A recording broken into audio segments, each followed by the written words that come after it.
नमस्ते सबैजनालाई।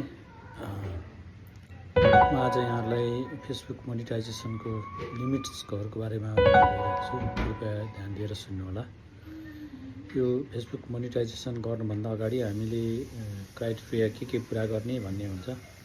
जस्तो फलोवर्स कति हुने अनि भ्युजहरू कति हुने भन्ने कुरा एउटा हुन्छ भने, अर्को चाहिँ इन्स्टिमेटको लागि चाहिँ कति फलोवर चाहिन्छ त भन्ने कुरा हुन्छ। जस्तो स्टार मात्रै लिन्छु भन्ने हो भने स्टारको लागि कति फलोवर चाहिन्छ भन्ने कुरामा म यहाँलाई जानकारी दिन गइरहेको छु। कृपया ध्यान दिएर हेर्नु होला। नर्मल कन्टेन्ट मोनिटाइजेसनको थ्रेसहोल्ड लिमिट भनेको चाहिँ 5000 फलोवर्स र 6 लाख मिनट भ्युज हो। त्यस्तै इन्स्टिमेट नै लिनु पर्यो भने चाहिँ इन्स्टिमेटको लागि चाहिँ मिनिमम 10,000 फलोवर्स चाहियो। त्यो 5000 फलोवर्ससँगै 6 लाख मिनट भ्युज पनि हुन पर्यो, 5वटा एक्टिभ भिडियोहरू पनि हुन पर्यो र कुनै कुनै पहिलाकोहरूमा चाहिँ 60,000 मिनट भनेर देखिएको छ। त्यो पुरानो हो, अहिले चाहिँ त्यसलाई अपडेट गरेर चाहिँ 6 लाख मिनट बनाएको छ।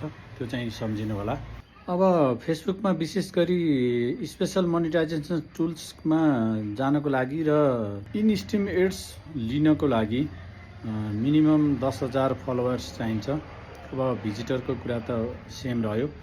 त्यस्तै स्टार मात्रै लिन्छु भन्ने हो भने चाहिँ 500 मात्रै फलोवर्स भए पनि पुग्छ।